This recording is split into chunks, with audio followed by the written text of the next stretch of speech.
Gracias. Bueno, ahora sí, la bienvenida formal a este espacio al que nos convoca este aislamiento social y que, bueno, y que nos desafía también a poder encontrarnos en espacios alternativos como espacios de aprendizaje. Gracias a la Sociedad Argentina de Nutrición por organizar esto, de la cual soy parte. Y bueno, espero que todos ustedes tengan listo su café, su mate, su té, porque vamos a compartir 1 hora y media de intenso aprendizaje. Para ponernos de acuerdo sobre algunas cuestiones formales, la doctora Katz y Juana van a hablar cada una 30 minutos y luego vamos a tener un espacio de 30 minutos de preguntas. Esas preguntas vamos a escribirlas en el chat para que sea más ordenado porque somos 64 ahora y podemos llegar a ser 80 en el transcurso de este encuentro, así que les vamos a pedir que a las preguntas las escriban en el chat. Para aquellos que no tienen demasiada experiencia, abajo, cuando ustedes acercan vuestro mouse al final de la pantalla, aparece algunos iconos. Hay un icono que es participante, por tanto, si ustedes desean enviar algún saludo a alguien en particular, pueden hacer un chat privado con esa persona, si no, el chat general se va a usar para las preguntas. Al lado está chat, ahí van a escribir, y el resto, bueno, no vamos a usar ni reacciones ni nada por el estilo, vamos a usar el chat como camino.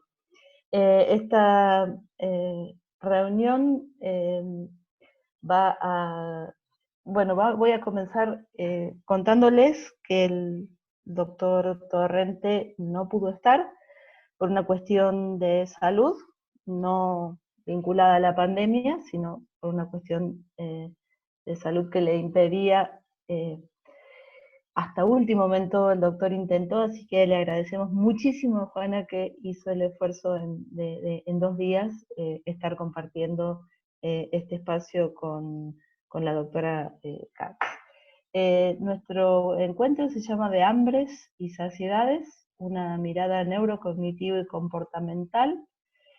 Yo solo voy a decir que adoro que sea en plural, porque eh, por tanto tiempo a la conducta alimentaria la simplificamos, que hoy podemos reconocer no solo que existen muchos tipos de hambres, sino que también existen muchas saciedades, y mirarlo desde lo neurocognitivo y desde lo comportamental me parece absolutamente interesante. Nos van a acompañar la doctora Mónica Katz y la doctora Juana María Poulicis. Bueno, la doctora Katz es directora de la Diplomatura de Obesidad en la Universidad Favaloro, es presidenta de la Sociedad Argentina de Nutrición, directora del Centro Doctora Katz, creadora del método No Dieta e integrante de la Red Internacional de Investigación en Comportamiento Alimentario y Nutrición, y la doctora Juana María Poulicis, es médica psiquiatra de la Universidad de Buenos Aires, residente de psiquiatría en el Hospital Torcuato de Alvear. Hizo una charla TED en el 2016 que se llamaba Cuando lo saludable no te deja vivir, y que tuve el placer de escucharla y realmente se la recomiendo. Es expresidenta del capítulo hispano-latinoamericano de la Asociación Internacional de Desórdenes Alimentarios, es especialista en trastornos alimentarios e hizo su rotación en la Universidad de Sydney. Su tutor fue el profesor Peter Bermouth. Realizó una rotación en Pittsburgh, es coordinadora de la Fundación La Casita, por ahí yo la conozco muy bien. Tiene consultorio privado, tiene una maestría en psiconeurofarmacología de la Universidad Favaloro, es docente de la Universidad Favaloro, autora de libros, y su frase final de la comida es un placer que no nos deberíamos perder, creo que inspira de alguna manera nuestra charla. Doctora Katz, si usted quiere comenzar compartiendo su pantalla. Sí. Está muda, Mónica. Creo que nos callaron a todos. Lorena, ¿podés habilitar el audio de la doctora? Sí. Ahí está.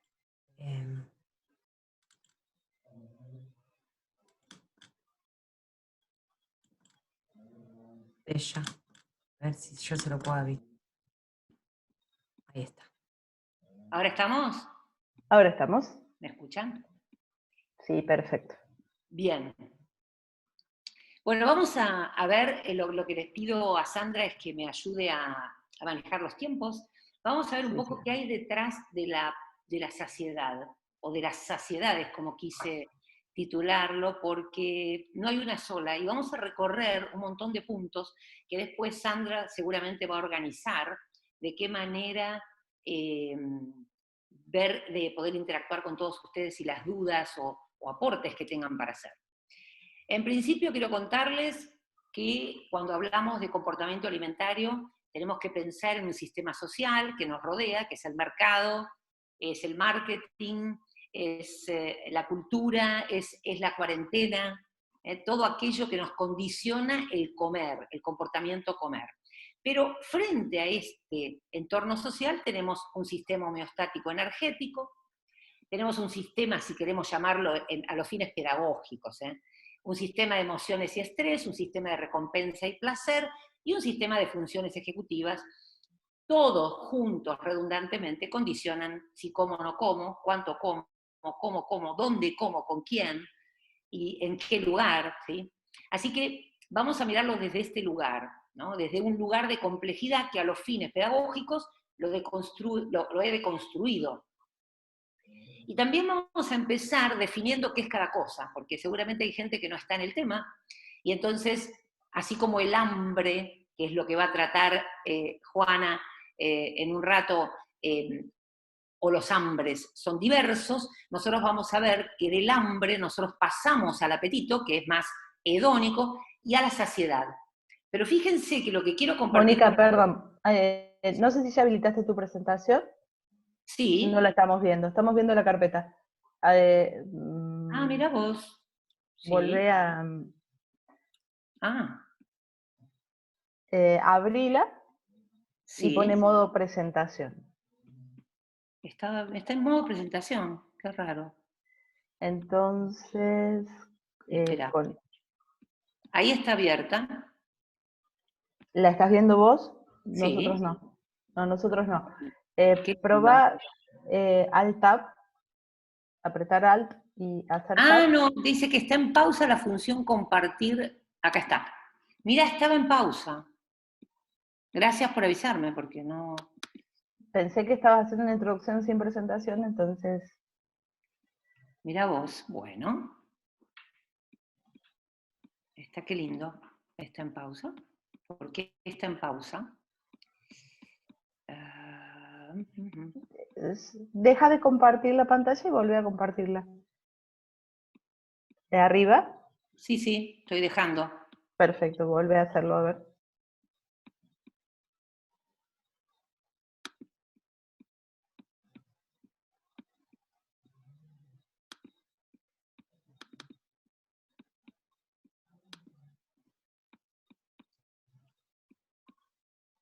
A ver ahora.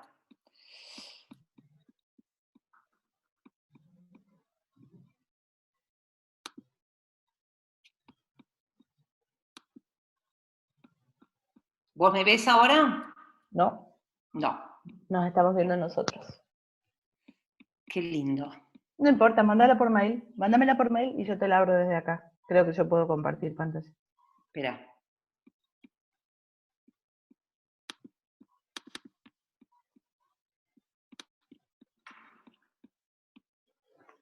Estas son las épocas, como decía Juana. Qué lindo, sí. Qué lindo no, bueno, pero es que esto es nuestras experiencias cambiaron y necesitamos adaptarnos a esto todos, entrenar nuestra paciencia. Así que, nada, si te No, la cuesta... única es que empiece Juana y yo vea qué es lo que pasó porque está pausada, ¿sí? Si querés que empiece Juana, empieza Juana si está lista, y yo entonces, mientras tanto, veo por qué está pausada la presentación. Bueno, Porque... si no, mandala por mail y hacemos, y probamos pasártela a nosotros. ¿Juana? No está. Hola, Juana. Ahí está Juana. ¿Estarías en condiciones de iniciar? Porque la doctora tiene un pequeño inconveniente con su computadora. ¿Sí? Sí, perfecto. Bueno, entonces vos nos compartís tu pantalla y empezamos. Y Moni, si querés, mandale por mail mientras tanto. Dale, la Por mando las porque dudas. está pausada. Sí. ¿Lo están viendo? Lo estamos viendo perfecto. Gracias.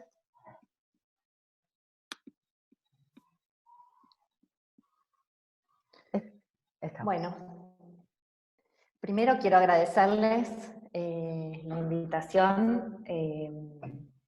Lamento que Fernando no pueda estar, pero bueno, pude estar aquí con ustedes y ante todo quiero agradecerle a Mónica. La admiro profundamente, aprendí mucho de ella y sigo aprendiendo. Y bueno, tengo que hablar hoy sobre hambre. Reconozco que yo soy psiquiatra y me gusta mucho la neurobiología. Y cuando me pidió Mónica hablar de hambre, me costó pensarlo, porque siempre hablo de trastornos alimentarios, pero creo que algo en estos 2 días pude lograr. Y mi título le puse hambre, apetito, neurobiología, conductas e incentivos que regulan o desregulan el hambre. Y ahora no pasa. Estamos en problema. Ahí está. Bien. Ahí está. Sí. Perfecto. Bueno, la mayor parte de las personas cree que el hambre y el comer se desencadena cuando los recursos energéticos, como decía recién Mónica, del organismo caen por debajo de un nivel óptimo prescripto, ¿no es cierto? Llamado punto de ajuste, o set point, como todos ustedes saben. Obviamente voy a decir cosas que tienen que ver con la nutrición que para mí, para ustedes son muy básicas, para mí no tanto, pero bueno, sépanme disculpar que soy psiquiatra. Ahora, la mayoría de las personas considera que son muchos los factores que influyen en el hambre y el hecho de comer, pero suponen que el hambre y el sistema de ingesta han evolucionado para aportar al organismo la cantidad justa de energía. Pero hay una incompatibilidad en esta creencia entre el punto de ajuste o set point y la epidemia de obesidad y de trastornos alimentarios, ¿verdad? ¿Cómo es el control del apetito? ¿Qué circuitos neurales están relacionados? Por un lado, como decía la doctora Mónica, la autorregulación, ¿sí? La regulación social, el aprendizaje, el modelaje y la memoria que tenemos.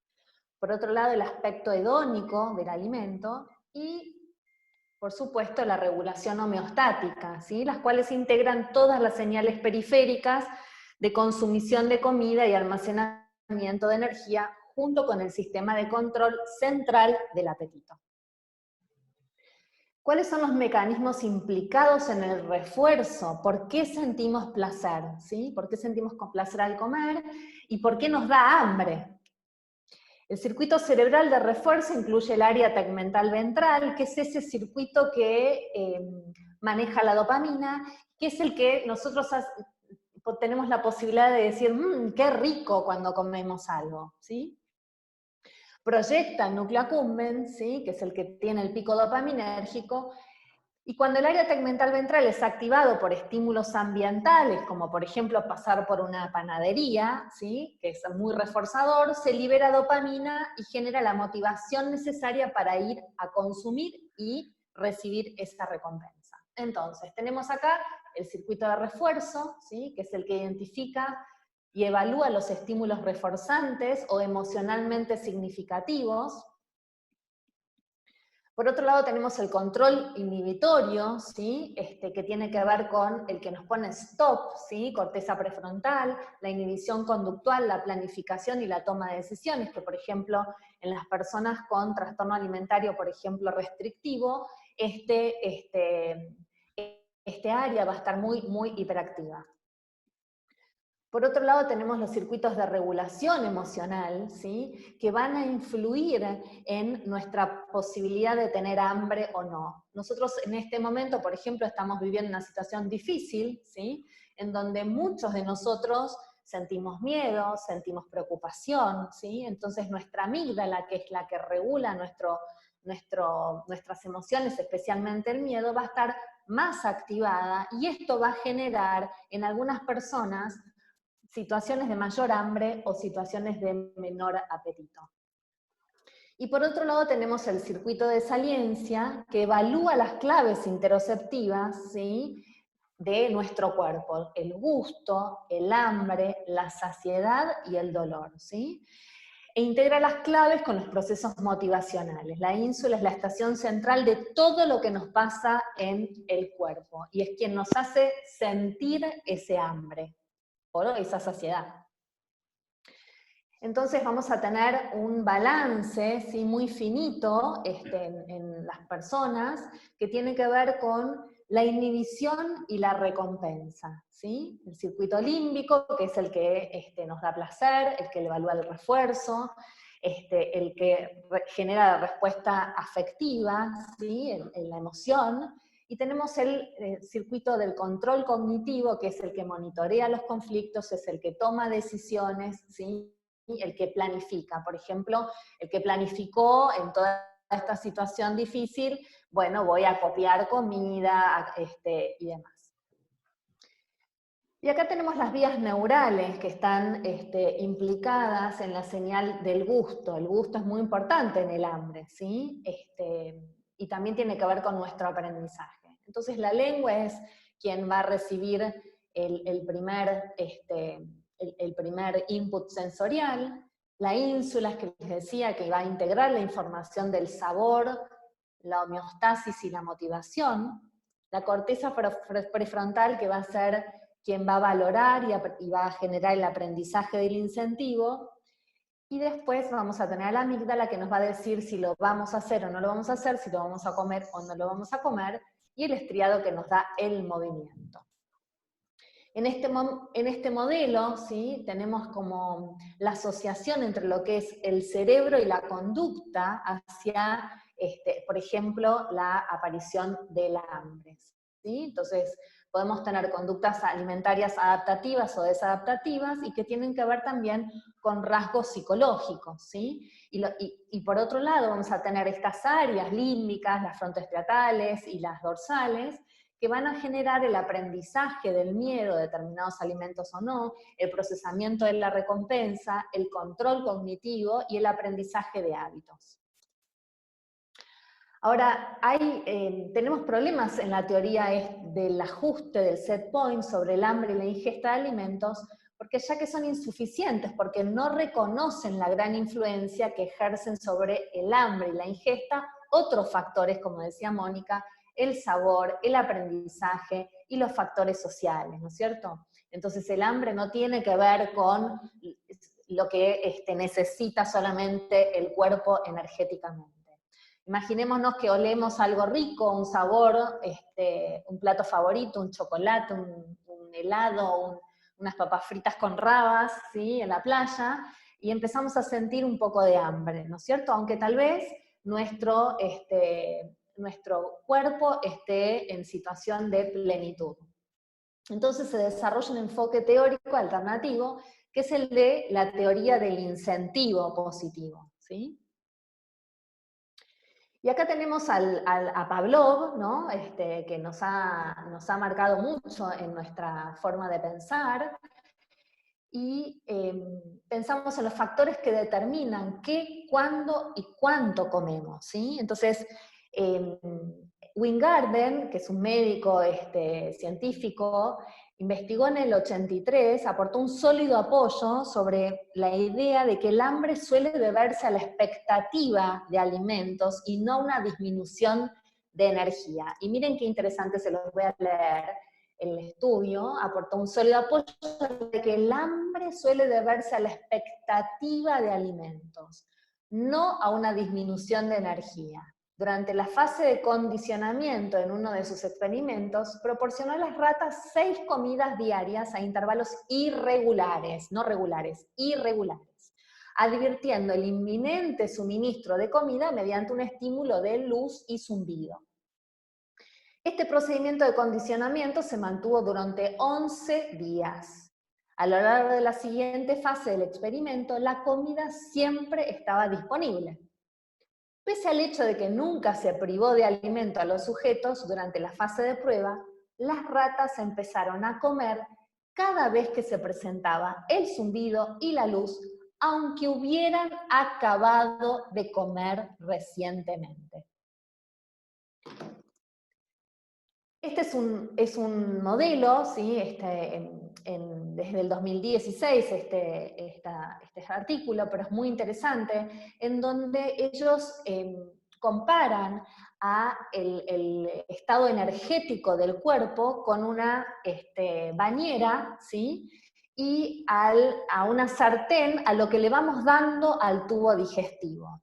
Y miren qué interesante, cuál es la flecha que más influencia tiene en el cerebro y en el comportamiento con respecto a lo que, al nivel energético, ¿sí? Es el nivel energético que tenemos en la bañera, ¿sí? Que es nuestro estado homeostático de nutrición o de desnutrición en alguna persona, o de bajo peso en otra, o lo que le damos, ¿sí? Diariamente, que sería la sartén, ¿sí? O sea, lo que vamos a generar a nivel de tubo digestivo como llenado, ¿sí? Entonces lo que dice es, si nosotros no llenamos lo suficiente esa sartén, nuestro cerebro va a estar mucho más alerta y va a estar mucho más gobernado por lo que le damos diariamente que por el estado nutricional general, ¿sí? No sé si pude expresarlo. Entonces, el hambre es la ausencia, no lo puedo leer bien, el hambre es la ausencia de plenitud, ¿sí? El apetito es el deseo de comer. El hambre normal o el apetito por la comida es el producto de presentar vacío o menos lleno el tubo digestivo superior con la anticipación de sentir placer. En otras palabras, usualmente cuando una persona bien nutrida dice tengo hambre o estoy famélico, en ese momento lo que está experimentando es un momento de deseo de recibir recompensa a través de la comida. Esencialmente este es el modelo de incentivo, donde la comida es más hedónica en situaciones de no plenitud digestiva.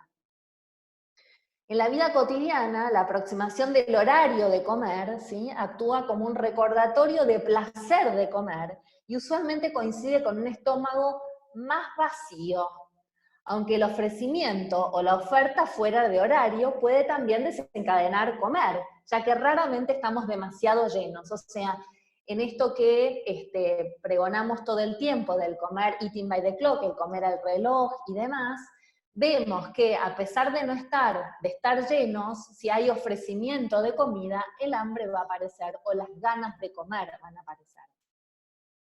Entonces comer es esencialmente un ciclo de recompensa y saciedad, parcial, y solo indirectamente relacionado con el balance energético. O sea, poco nos influencia el balance energético.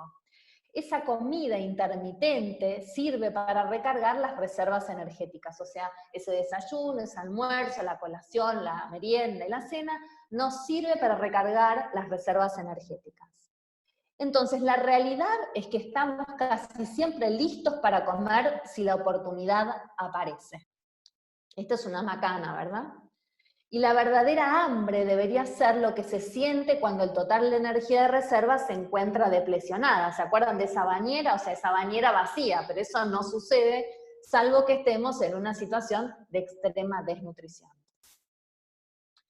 ¿Cuáles son entonces los sistemas que determinan la regulación del alimento y el peso? ¿Sí? Por un lado tenemos los factores periféricos, ¿sí? El tejido adiposo, no les voy a explicar todas las señales periféricas porque las conocen, el tejido adiposo, el páncreas con la insulina, el tracto gastrointestinal, y los factores del sistema nervioso central, que ya los nombré, que tienen que ver con el control cognitivo, el placer, el balance energético.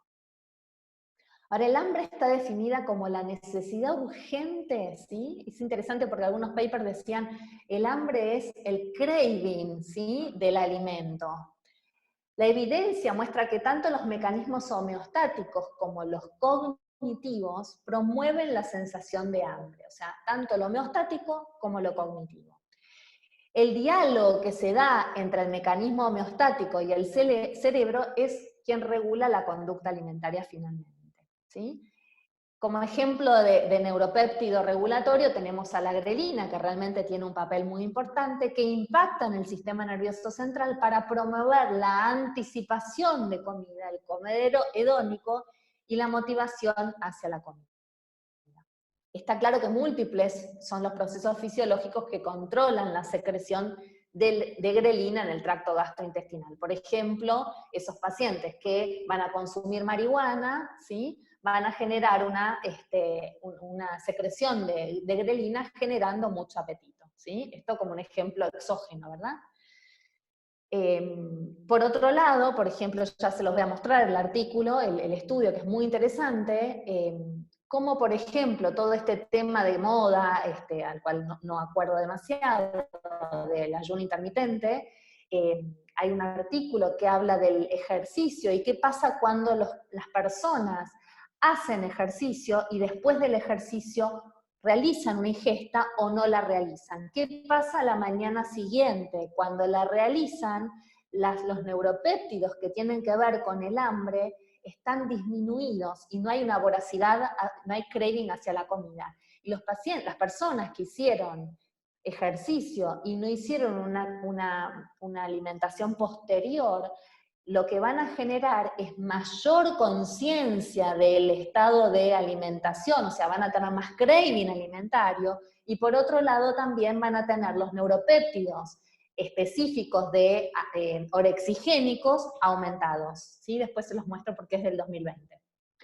Está claro que múltiples procesos fisiológicos controlan la secreción de la grelina, como habíamos dicho, y también la grelina actúa en el área tegmental ventral, que habíamos dicho que tenía que ver con la búsqueda de la comida y la comida gustosa. Ahora, el control cognitivo de las conductas alimentarias están controladas por mecanismos directos y mecanismos indirectos. El control directo se realiza a través de la secreción de estos péptidos gastrointestinales acumulados en el acto de comer, ¿sí? En la secreción del acto de comer. Esto impacta directamente en el cerebro posterior, quien integra las señales y genera un feedback hacia abajo con señales de stop limitando la ingesta, ¿sí? Ojalá fuese todo tan equilibrado. Ahora, en contraste tenemos el mecanismo indirecto que controla los comportamientos alimentarios activándose el cerebro anterior o prefrontal y regiones hipotalámicas, ¿sí?, que tienen más que ver con el placer. Y esto estimula la anticipación de la comida y la iniciación de la misma. Lo que es importante y complicado a la vez es que el mecanismo anterior, ¿sí?, o sea, el indirecto, puede no escuchar la señal del mecanismo directo, o sea, de los neuropépticos que nos dicen ya comimos, y entonces continuar con la búsqueda del alimento. Por eso esta es una de las explicaciones por las cuales tenemos tanto exceso de peso y obesidad. Ahora, el balance energético está controlado por respuestas hipotalámicas, ¿sí?, pero estas pueden ser pasadas por alto por el sistema hedónico del cerebro, ¿sí? Esta invalidación del cerebro, ¿sí?, de no tener en cuenta lo que está pasando a nivel de respuesta hipotalámica, combinada con la gran disponibilidad de comida alta en densidad y fácilmente disponible, ¿sí? No tanto ahora con el COVID, puede explicar en parte el aumento del peso y la obesidad en el último tiempo, ¿sí? Y acá lo que vemos son estos caminos de control de la ingesta, ¿sí? Que están como en este diálogo del hipotálamo, de lo que viene de abajo periféricamente, desde el que llega al hipotálamo, y núcleo accumbens con todo el circuito de placer, área tegmental ventral, el hipocampo que tiene que ver con nuestra memoria, vamos a hablar un poco sobre la emocionalidad, y corteza prefrontal que va a ser quien nos va a decir stop. Ahora, hasta acá hablamos de control cognitivo, ¿sí? En el hambre, hablamos de la necesidad fisiológica o homeostática del cuerpo que puede generar hambre, pero no podemos dejar de pensar en que el estrés y las emociones negativas, ¿sí? Como la depresión, la ansiedad, el enojo, nos puede llevar tanto a una disminución del apetito como a un aumento del mismo. Y si pensamos en personas, por ejemplo, digamos, podemos tener en personas sin patología o en patologías, en distintas patologías, un aumento del apetito, como en el trastorno por atracón o en la obesidad, o una disminución del apetito en la anorexia, o por ejemplo, en el trastorno de evitación de la restricción de los alimentos, en esos casos en donde la persona no tiene ningún tipo de interés por la comida, ¿sí? No se restringe por miedo, sino que por falta de interés. Ahora, ¿qué pasa con estas emociones intensas? ¿Sí? El término comer emocional se refiere a la tendencia de comer en respuesta a las emociones negativas, y en donde generalmente las elecciones son alimentos altos en grasas y muy palatables, ¿verdad? Generalmente el comer emocional tiene el fin de sobrellevar la emoción intensa, o también sucede debido a que la alta emocionalidad hace que el individuo confunda los estados internos, como de hambre y la saciedad, lo que lleva en el adulto al exceso de peso o a la obesidad.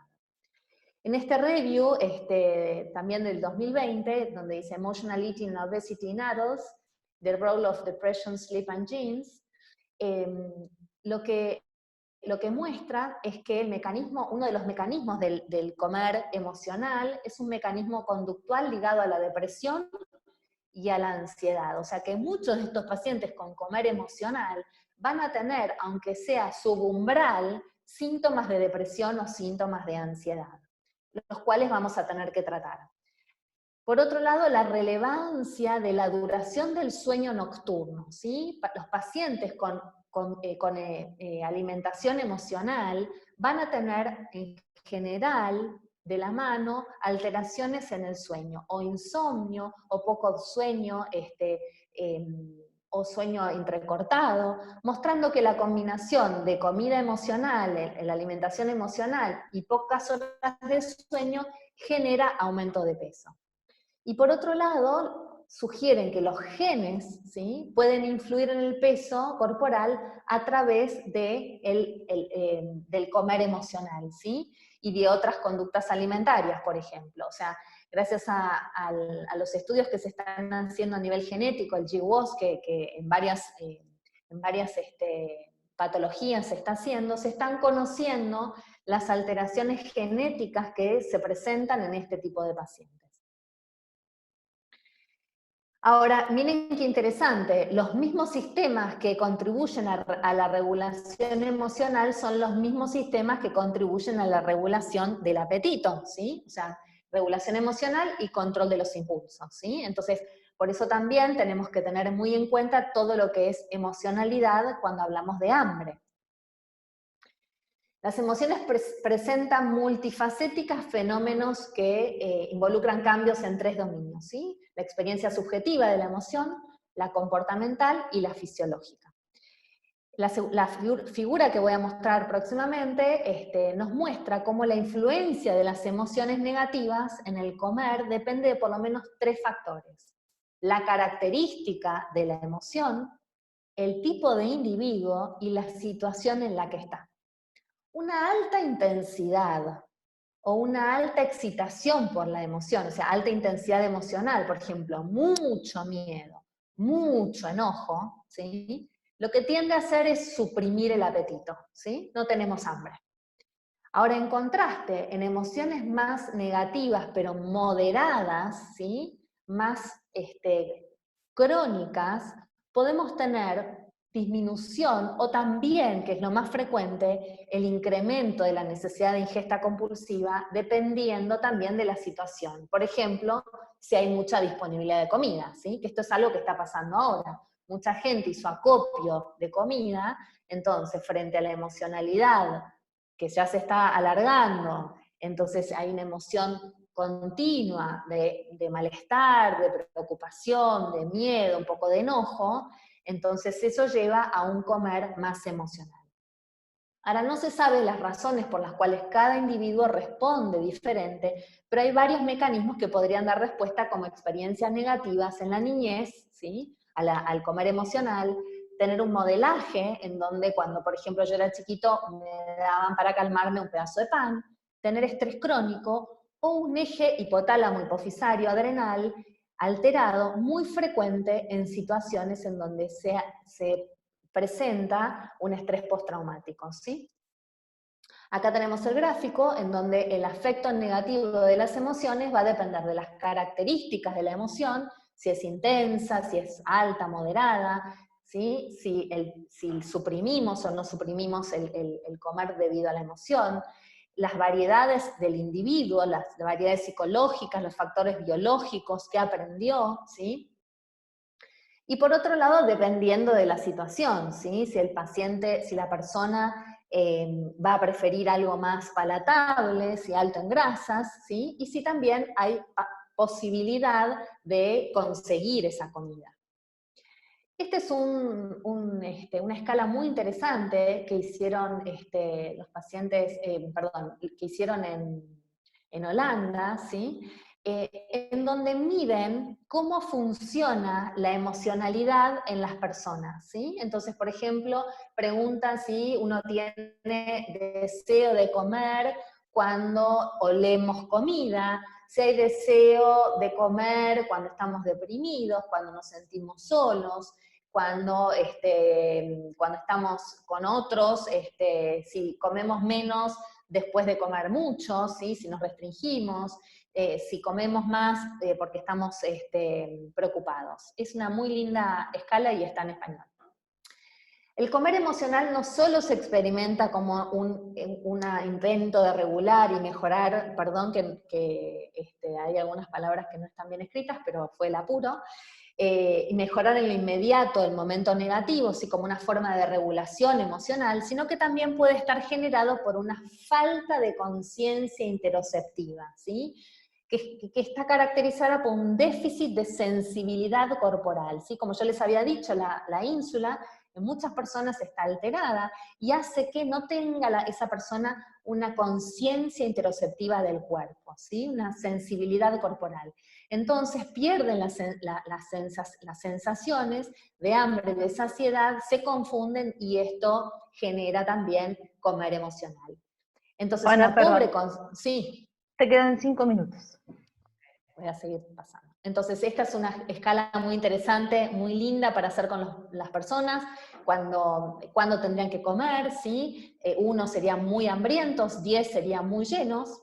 Sería bueno poder explicarles a las personas que en un nivel de 3, 4, ¿sí? Donde estamos con un poquito de hambre, empezar a comer y poder cortar cuando ya estamos en un 6, 7, que estamos más o menos llenos, ¿sí? No llegar a estar totalmente llenísimo, ¿sí? Voy a seguir pasando.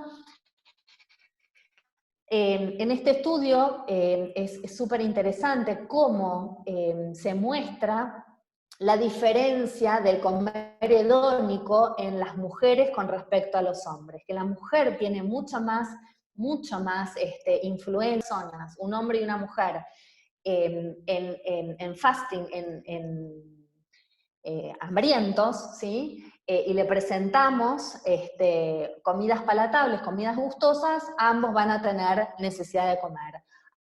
Ahora, si el hombre está satisfecho y la mujer está satisfecha y le mostramos comida palatable, la mujer va a comer y el hombre en general va a poder decir que no.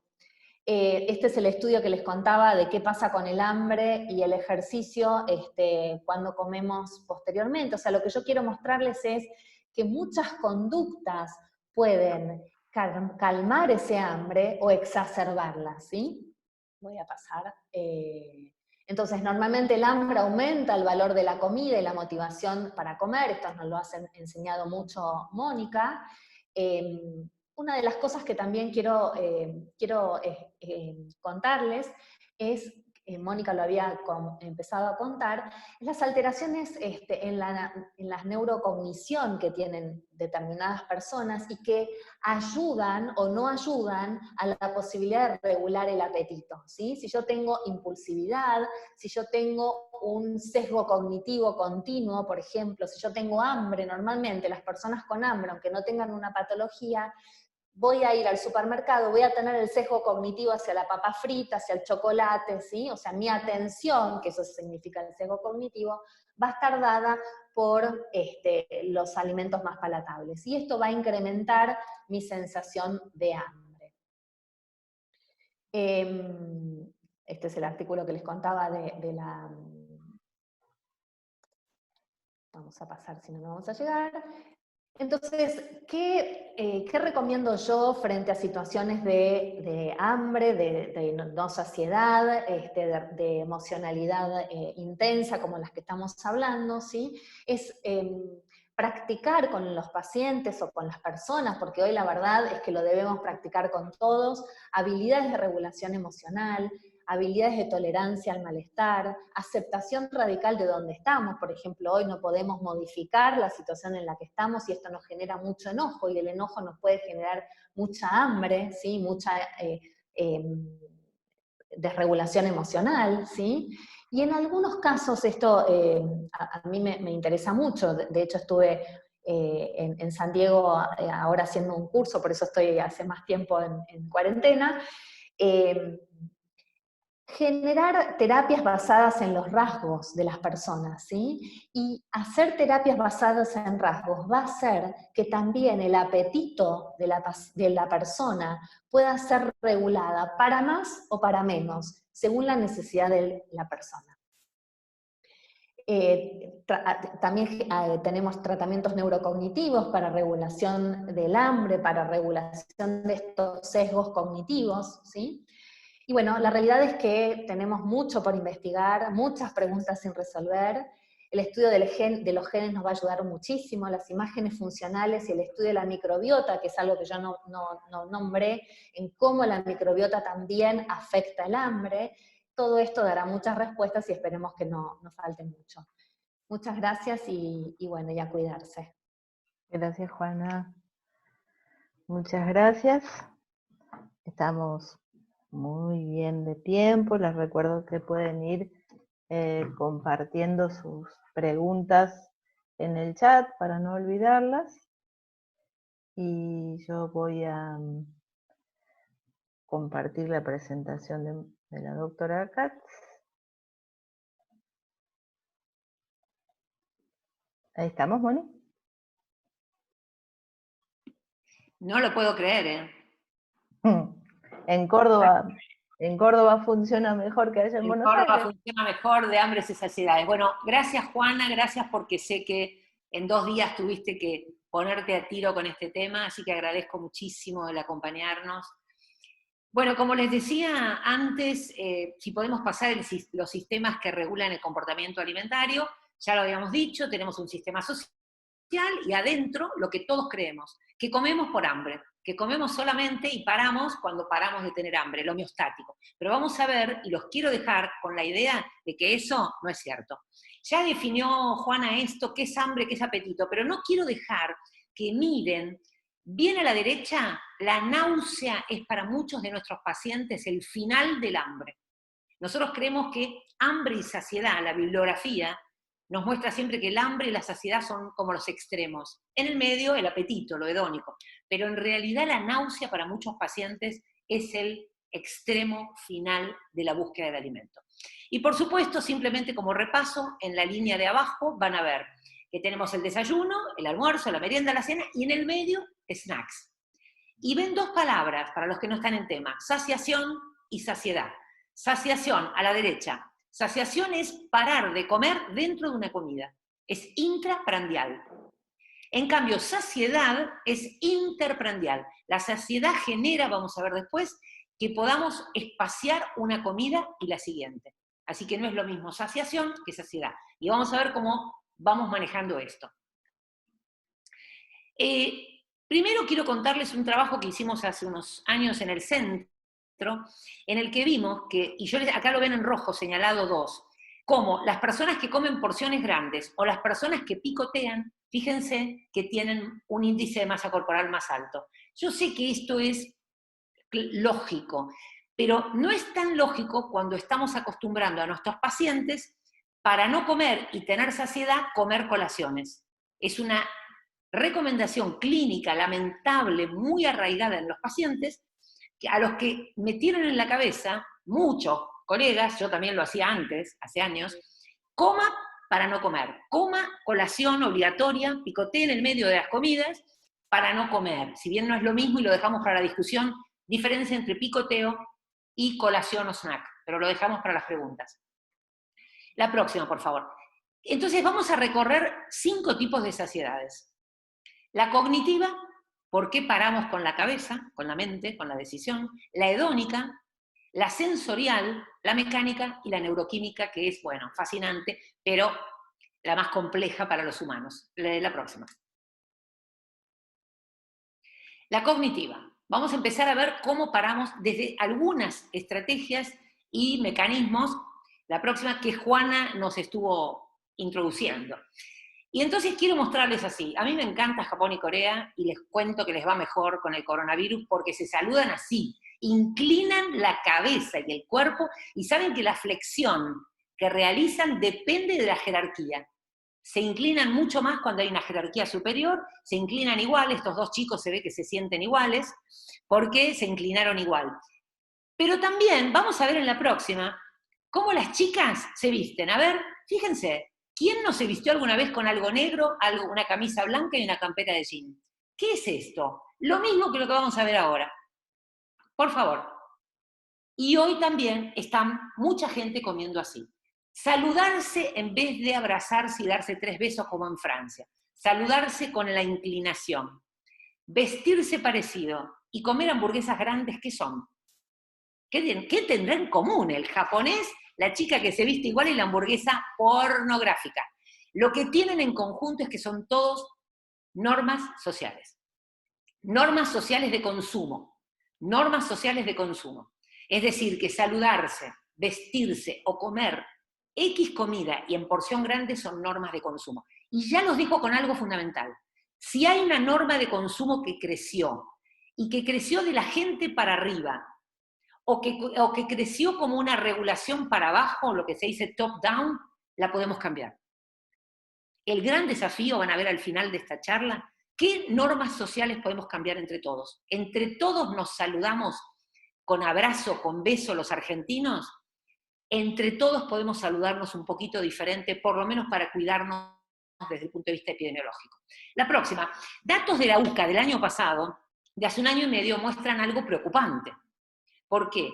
Porque la UCA mostró, y fíjense a la izquierda, por edad y sexo, no importa lo que seas, y por estrato socioeconómico, no importa lo que tengas, más del 70% de los argentinos picotea entre comidas. Picoteamos entre comidas y la Argentina tiene como comportamiento habitual el picoteo. Y esto es muy preocupante. ¿Por qué es preocupante? A ver, la próxima. Es preocupante porque las personas no percibimos el tamaño de lo que comemos. Porque las personas consideramos que es adecuado lo que nos ofrecen aunque sea grande. La hamburguesa es grande y sin embargo tu amigo se la come. Y porque las personas no siempre ajustan o compensan lo que comieron en las siguientes comidas. No funciona de esa manera. Por eso vamos a ver qué pasa. Miren lo que pasa con chicos chiquitos. A la izquierda de la pantalla, chicos de 3, 4 años, le ofreces porción pequeña, de lo que sea, porción mediana, porción grande, y comen lo mismo. A un chico no le podés hacer comer de más, porque tienen una sabiduría, una sabiduría así innata, y tiene una saciedad para parar, para detenerse de manera espontánea. Pero ¿qué pasa cuando tiene más de 5 años? Este es un solo trabajo, pero les digo, se repite. Entre los 4 o 5 años, cuando hay una inmersión social, cuando tenemos la abuela diciéndole te lo cociné toda la tarde para vos, cuando tenemos a la mamá diciendo si no terminás no hay postre, cuando tenemos a la maestra diciendo no vas al recreo si no comés lo que hay en la mesa del colegio, del comedor escolar, lo que estamos logrando, que Juana lo nombró al pasar, es que el chico se aleje de su propio registro interoceptivo de saciedad y confíe en el afuera. En este caso es la mamá, la abuela o la maestra. Pero un día no necesita mamá, abuela y maestra. Simplemente el mercado le da una hamburguesa pornográfica de 5 panes y se la come. O el cine le da un pochoclo en un balde y se lo come porque dejó de confiar en su propio registro de saciedad.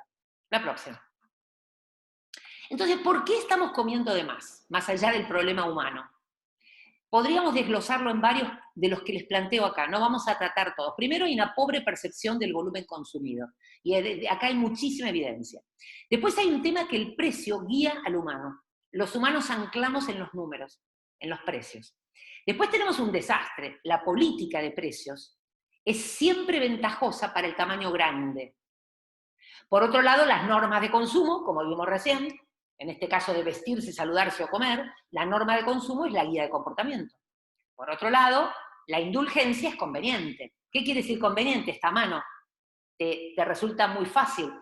Comer lo más indulgente es más fácil que comer verdura. No hay verdura en la Argentina a mano, a precio bueno, lavada, lista para ser consumida. Pero sí hay snacks salados o dulces. Por otro lado, comer es un comportamiento automático en muchos casos, como decía Juana.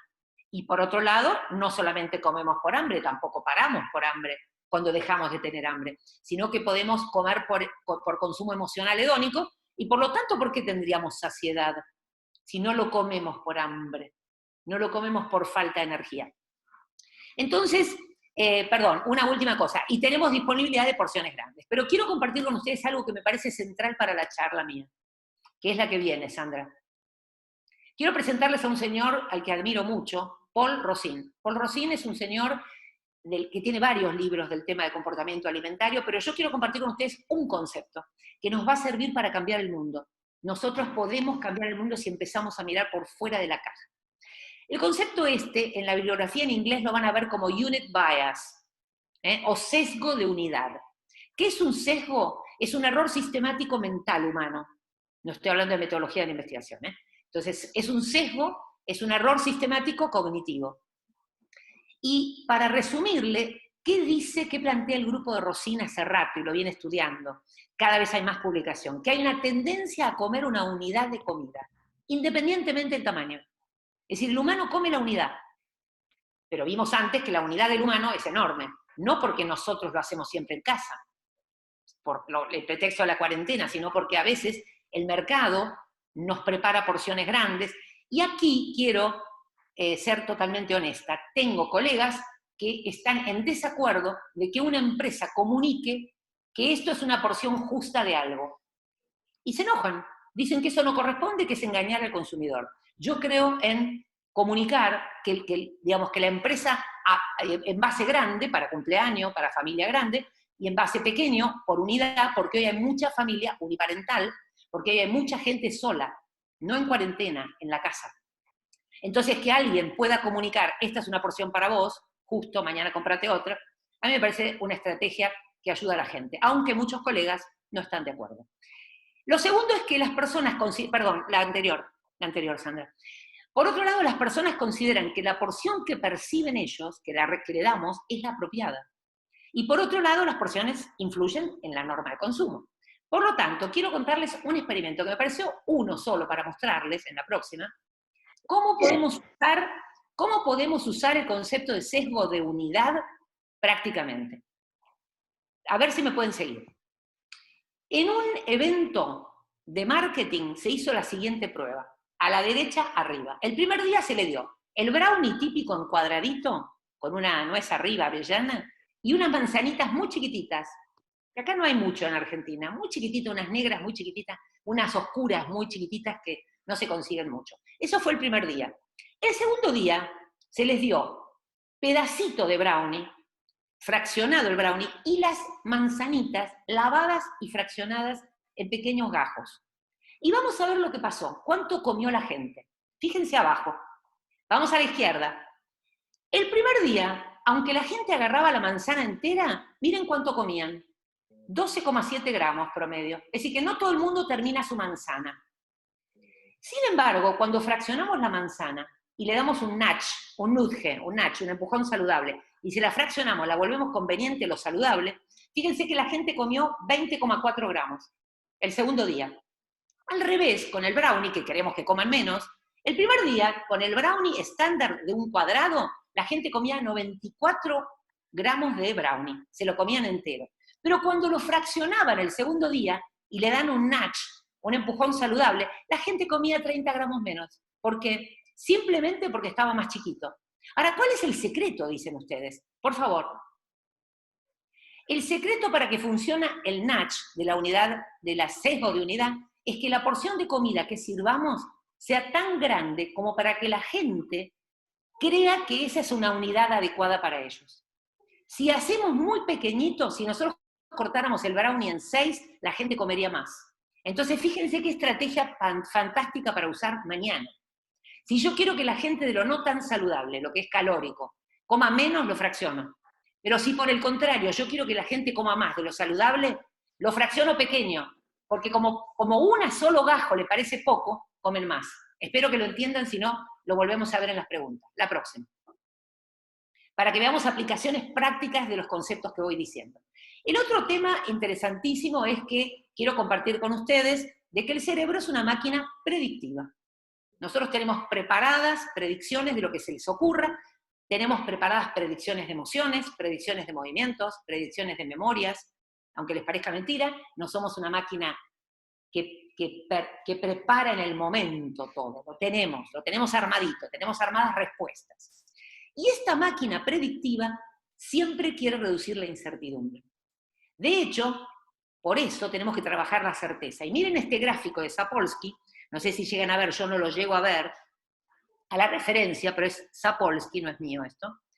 Fíjense que cuando yo a una persona le doy 100% del tiempo en la gráfica violeta abajo la posibilidad de comer algo, la persona tiene esa curva de dopamina. Recuerden que la dopamina es, se viene algo bueno, no te lo pierdas, anda a buscarlo, trabajar. Pero ¿qué pasa cuando le genero incertidumbre? Miren la curva naranja. Cuando yo le digo a la gente, hoy sí, mañana brownie no, hoy sí, mañana no, el permitido de la semana, fíjense la curva de dopamina hacia dónde se va. Se va hacia el cielo. Es decir, que la certeza baja el deseo y la incertidumbre lo aumenta. Aumenta el deseo y el descontrol. Por eso, si quiero saciedad, debo trabajar la certeza.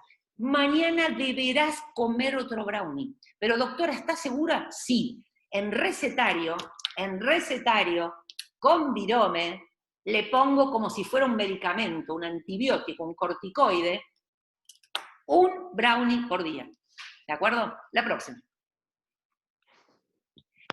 Y esta es la manera de generar certeza. No, la anterior.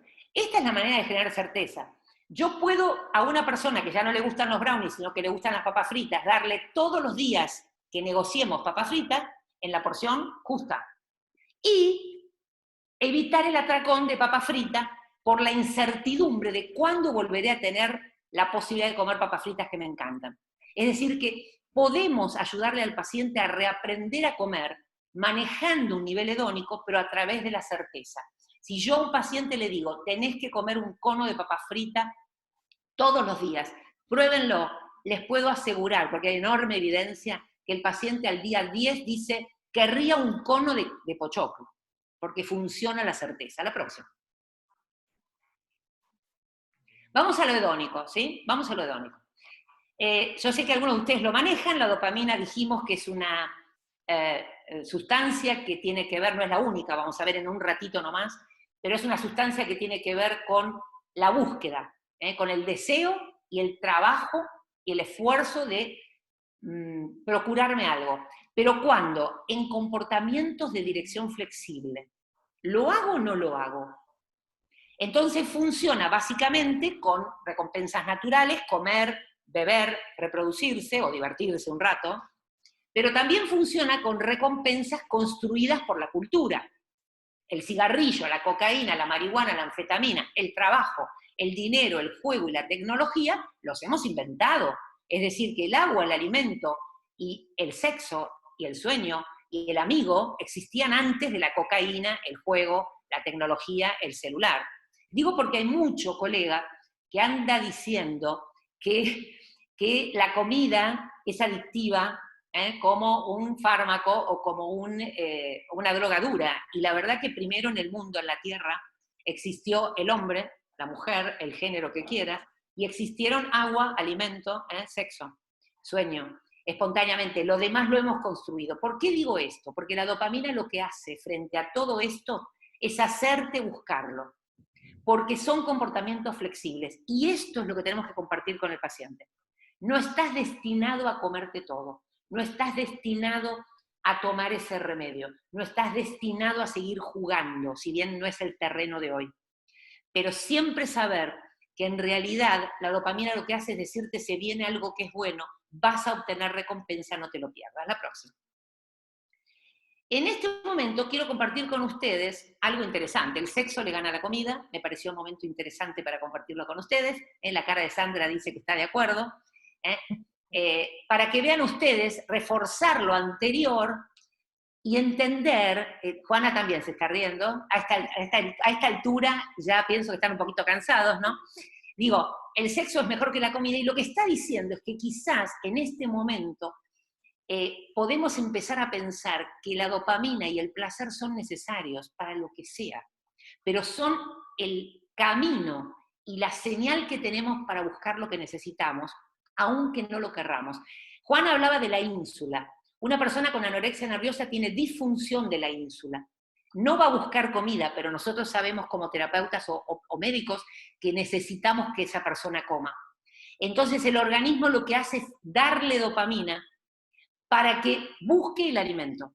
Con lo cual tenemos que empezar a entender eso. Pero no funciona tan simple. A ver, Sandra. Porque no funciona sola. Esta diapositiva es muy importante para trabajar con pacientes. Quiero compartir con ustedes complejizándoles la vida. Hasta ahora hablamos de la parte derecha, de la dopamina, del deseo, de la etapa consumatoria, de lo que se llama wanting en inglés, de la etapa consumatoria. Voy a levantarme a la heladera, no puedo dormir por la pandemia, y me voy a cucharear un poco de torta que quedó o de helado que quedó en el freezer de mi hijo.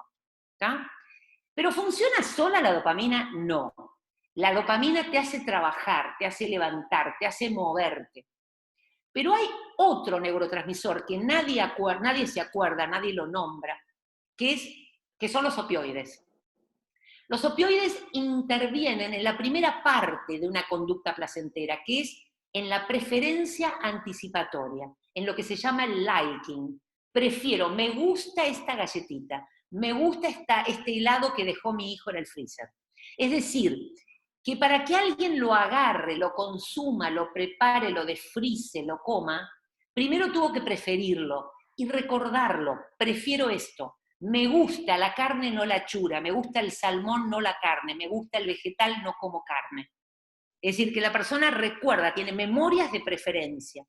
Y de acuerdo a la memoria almacenada va a responder opioide, ¿sí? Esto que les cuento está absolutamente abajo, tiene la referencia, tiene absolutamente estudios en humanos y en animales, ¿sí?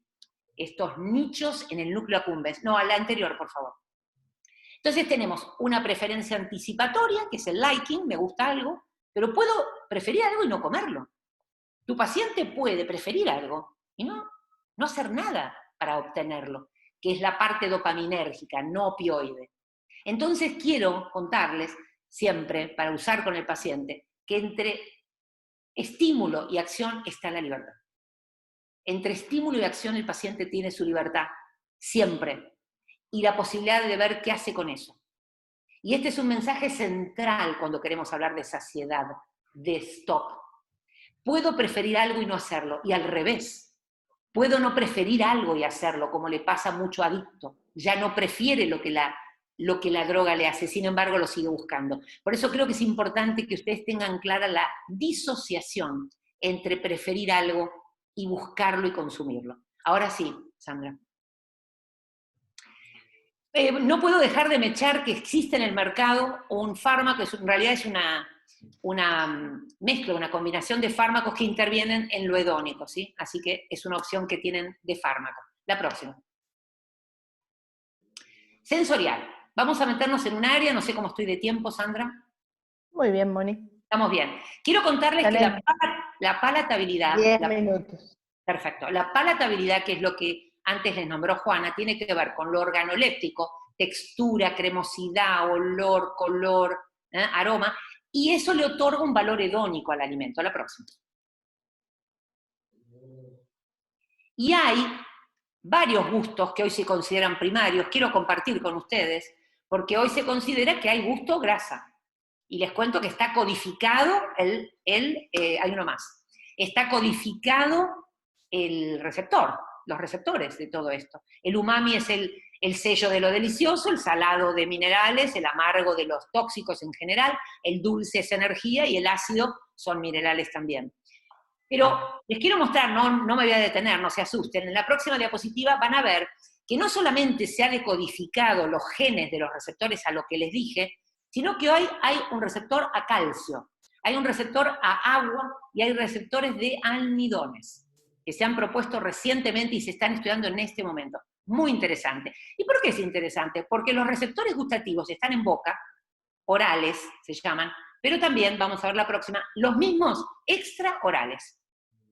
Y van a hacer que mi preferencia siga a lo largo de la vida. Este es un trabajo que hicimos también con el grupo nuestro hace unos años, y vemos la estabilidad en adultos de la preferencia dulce en mujeres, fíjense, el hombre es el más clarito, la mujer es el más oscuro de las barras, y fíjense que la mujer persiste hasta la adultez con una preferencia con la que nacemos, al dulce. Recuerden que la leche materna tiene 7,3% de lactosa, y la leche de vaca tiene 4,8%. 5% si quieren redondear, es decir, la leche de madre tiene 2, y pico más de lactosa, por eso la preferencia dulce innata, pero se mantiene en las mujeres con el tiempo. Y entonces, Sandra, andaba pasándolo, quiero introducirles hasta ahí, quiero introducirles una saciedad especial, que es muy aplicable para el paciente, para usar en la clínica. Se llama saciedad específica sensorial. Hay varios autores que la trabajaron, yo ahí les puse 1 o 2 referencias que valen la pena leer. ¿De qué se trata esto? Y ven el dibujito, es un crucero. Los cruceros que generaron tanto lío en la pandemia, para mí es el efecto crucero. Es la disminución de placer subjetivo que una persona tiene relacionado con la apariencia, el gusto, la textura, el sabor de un alimento cuando lo comió. Ejemplo, supongan que estoy en un buffet del crucero y comí marrón. Hay una saciedad específica, sensorial, visual. Comí marrón, voy a comer verde, y después rojo, y después amarillo y naranja. Pero si vamos, hay una saciedad sensorial específica de temperatura, como frío y después caliente. Y al rato puedo comer frío otra vez. Pero comí cremoso, puedo comer crocante. ¿Se entiende? Es decir, es complicado para el humano la oferta de variedad. No va más el tenedor libre. No hay lugar para el all inclusive. No hay lugar para cruceros, y espero que en el futuro se revea este tema, no hay lugar para cruceros de tenedor libre y buffet, porque el humano no está equipado para tener saciación, sería en este caso, es intraprandial, y esto dura al menos 1 hora después de comer, pero siempre que no tengas más cosas. Entonces lo mejor es monotonía en cada ingesta y variedad en la semana. ¿Cómo se puede investigar? Investigando preferencia y deseo de consumo. Pero no termina acá la cosa gustativa o sensorial. Los mismos receptores gustativos orales los tenemos en intestino.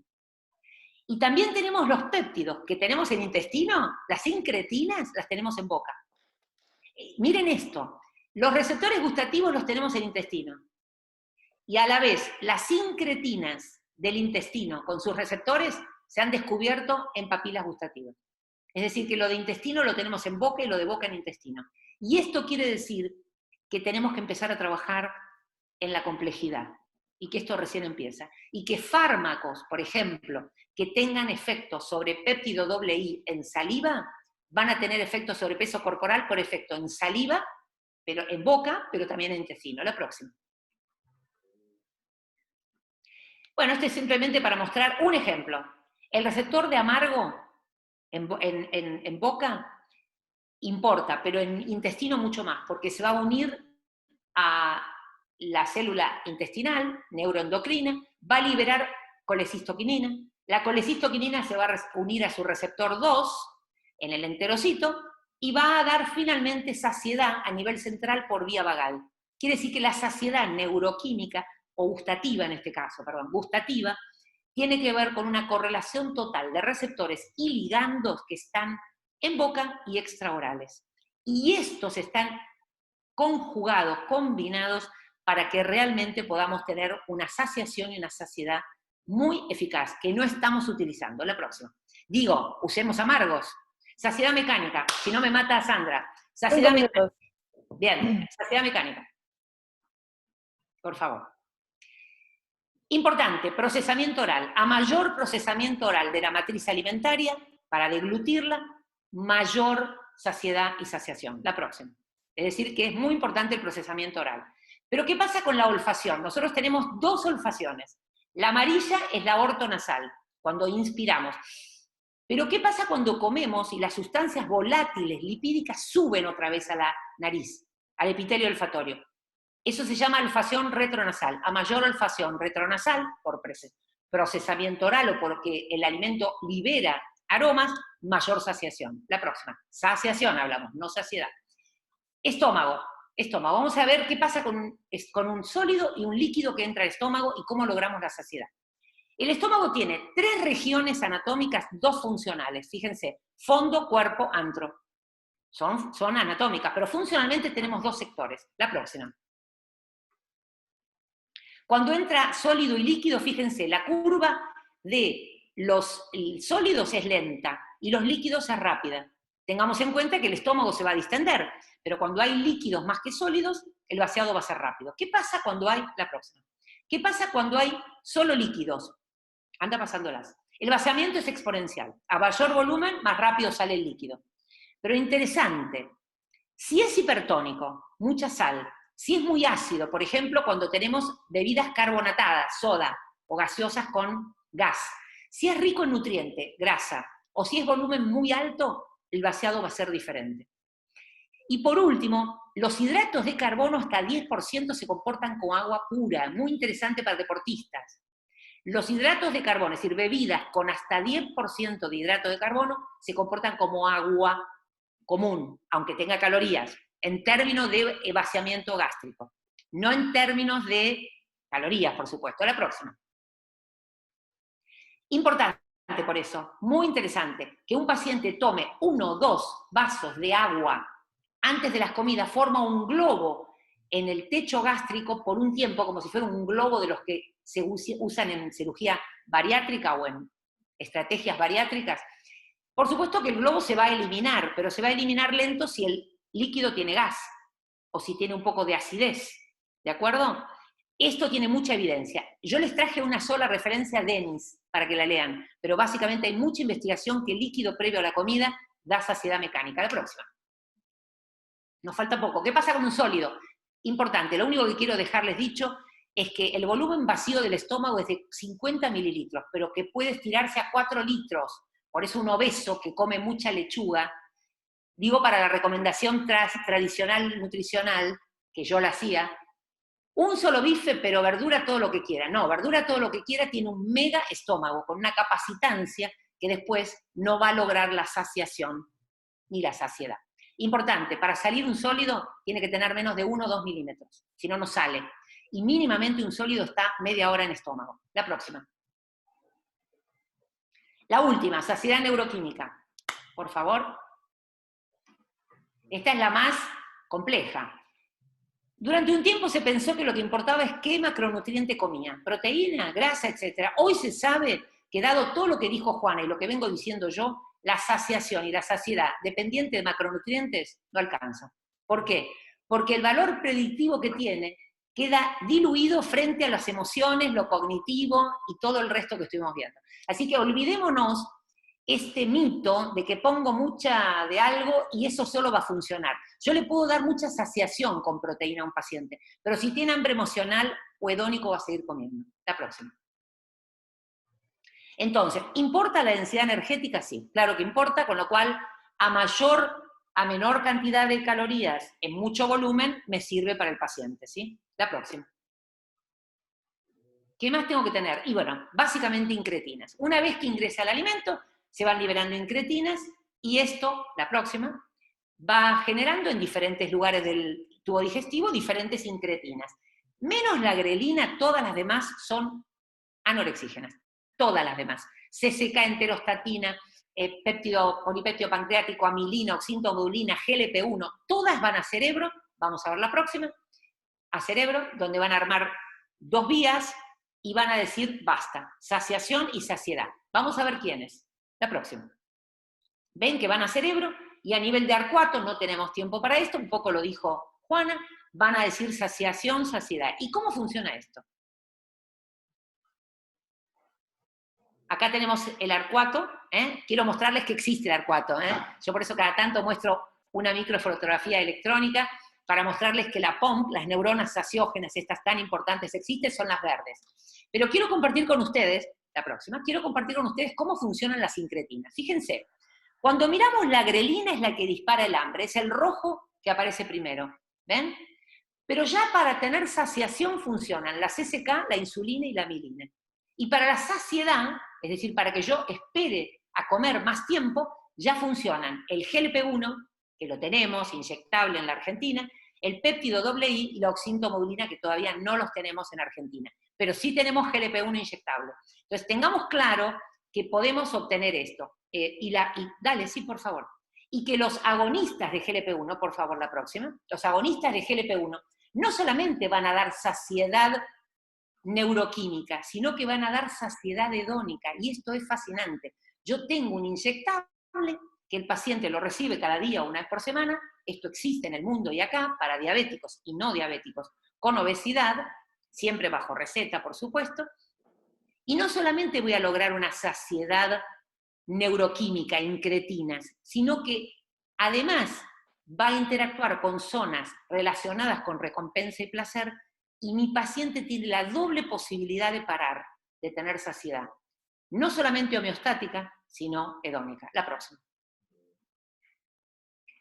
Y por último, estamos casi terminando, sin querer, sin haber hablado, las dos hablamos de microbiota al final, pero yo lo voy a hablar desde otro lugar. Así como Juana lo habló desde el hambre, yo les quiero contar que tenemos una posibilidad maravillosa de trabajar la microbiota. No solamente por los ácidos grasos de cadena corta, que estimulan GLP-1 y péptido II, que son ácidos grasos que la microbiota fabrica a partir de fibra, de todo aquello que el humano no puede degradar por sí mismo o por las enzimas digestivas humanas, y que nuestra microbiota, si es saludable, lo permite, generando diferentes ácidos grasos de cadena corta que además estimulan incretinas saciógenas. Pero además tenemos posbióticos, de los que no podemos hablar ahora, así que se viene una era no solamente de impacto y de uso de la microbiota y los posbióticos, que son productos metabolitos de la microbiota saludable, para empezar a comer, sino para detener mi ingesta. La próxima. Bueno, y como les dije, terminábamos, comer o no comer, esa es la cuestión. Espero, bueno, que se hayan quedado con algunas preguntas, no sé, Sandra, tanto para Juana como para mí, si tenemos tiempo. Bueno, ahora déjenme que salga de aquí y que revise algunas de las preguntas, porque no pude hacerlo mientras Mónica hablaba, pero Lo perdonamos totalmente. Yo quiero preguntarles qué pasa con esta incertidumbre. Yo entiendo que nuestro cerebro necesita certidumbre y que la incertidumbre de alguna manera nos hace buscar comida. ¿Qué pasa en estos tiempos de tanta incertidumbre y la comida? Entonces, mientras que vos me respondes eso, yo miro las preguntas para ver qué tomamos.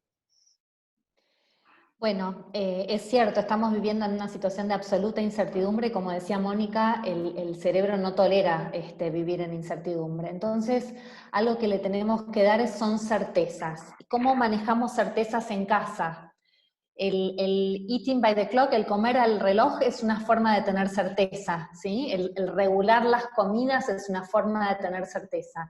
El regular el ejercicio es una forma de disminuir la sensación de incertidumbre y de disminuir la sensación de emocionalidad negativa.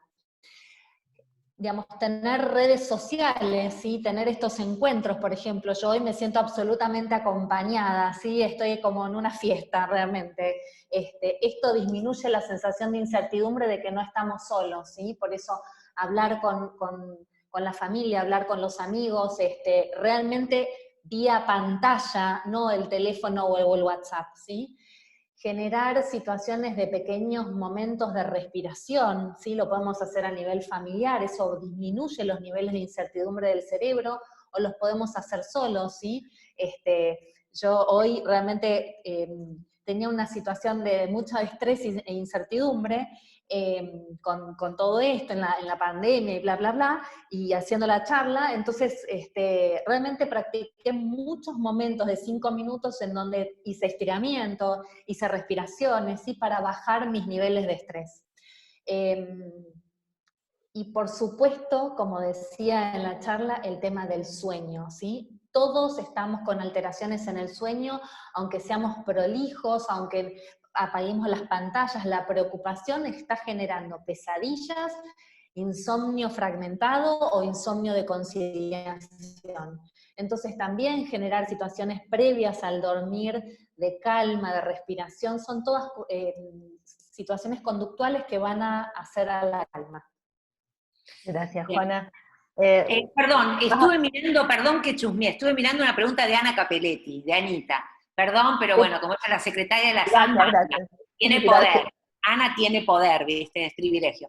No, lo que estaba pidiendo Ana, que especifiquemos un poco cuál es la interacción de microbiota con emociones. Para decirlo simple, aunque no lo puedan creer, el intestino se denomina el segundo cerebro y produce la microbiota más dopamina, serotonina, ni les cuento. Un montón de neurotransmisores que generan emociones, a tal punto que hoy se sabe que hay algunos autistas que tienen, no como única causa, pero que tienen trastornos, disbiosis, trastornos de microbiota, que hay algunos trastornos de ansiedad y pánico con foco en intestino y en disbiosis intestinal y cambios de microbiota, que hay algunas depresiones que tienen que ver con eso, así que, perdón, y enfermedades degenerativas, así que realmente las emociones tienen mucho que ver con la producción, no de intestino, sino de la microbiota que genera y sintetiza enorme cantidad y variedad de neurotransmisores que intervienen en estados emocionales. Gracias, Moni. Es una pregunta que se repite, Juana, si podés darnos algún dato más de la terapia basada en rasgos.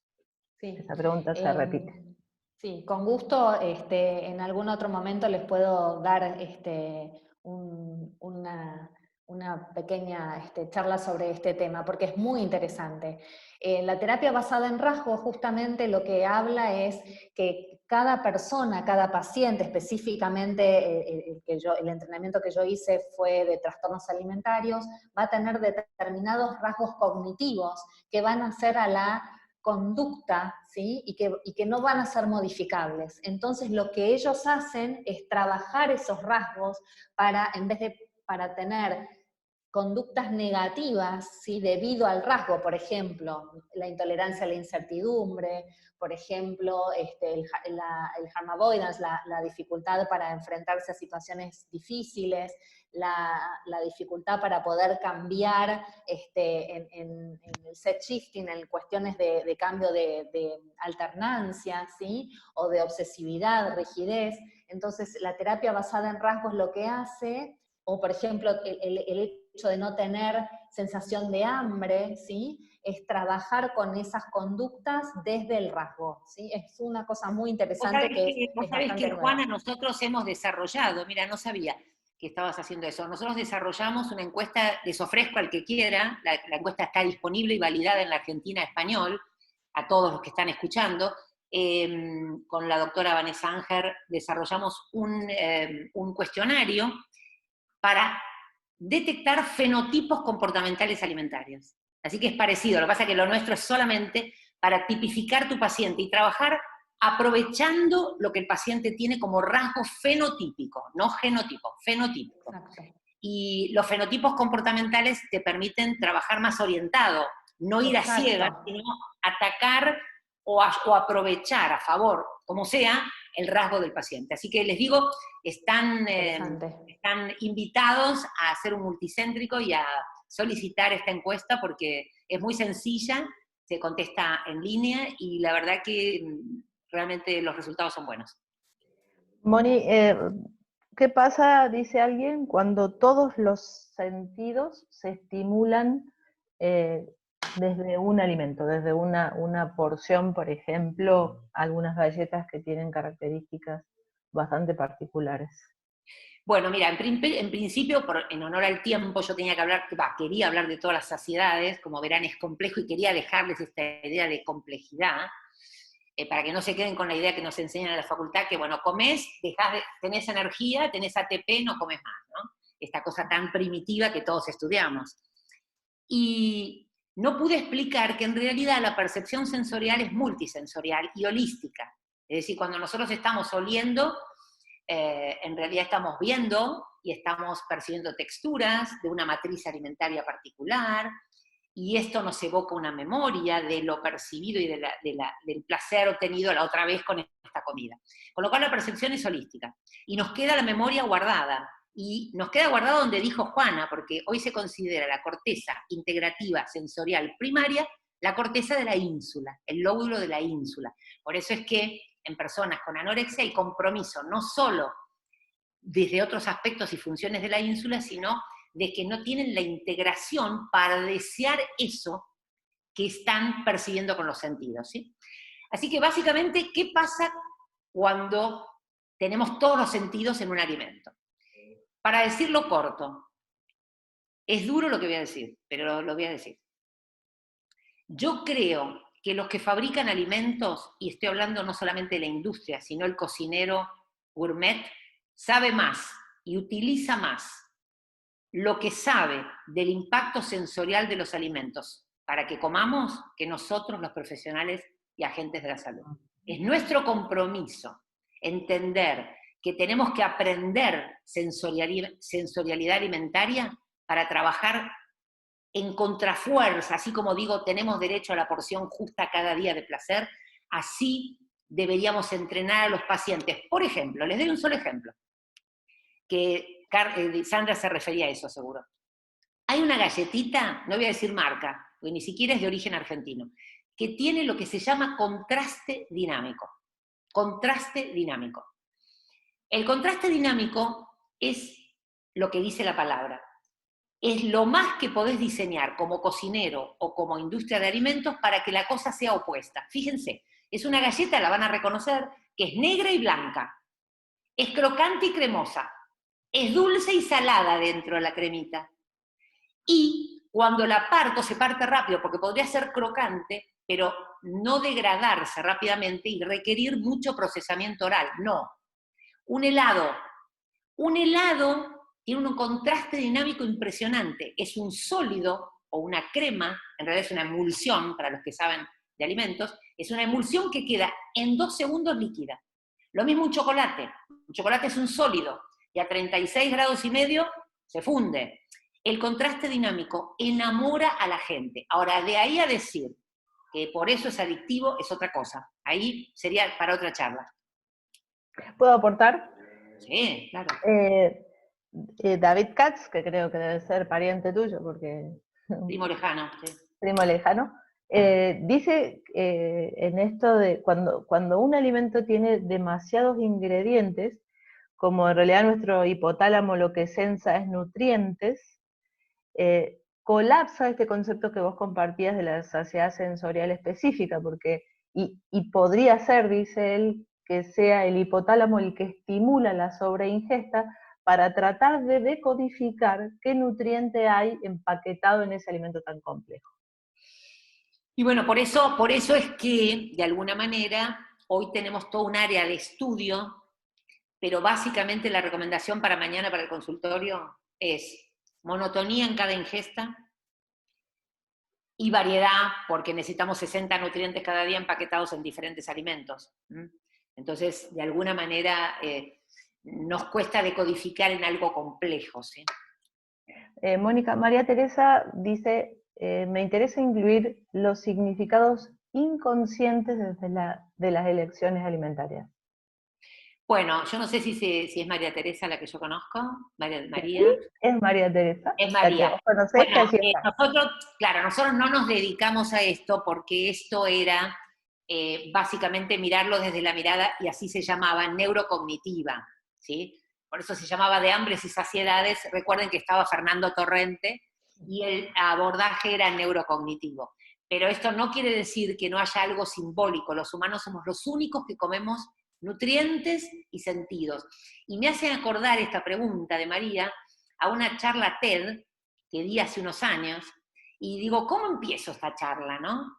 Y entonces me acuerdo que agarré una barra de chocolate de una marca conocida, y me paré ahí delante de la gente, tenés un lugar específico para pararte, y dije, nosotros no comemos, los humanos, ácido esteárico, lecitina de soja, manteca de cacao y azúcar. Nosotros comemos un chocolate.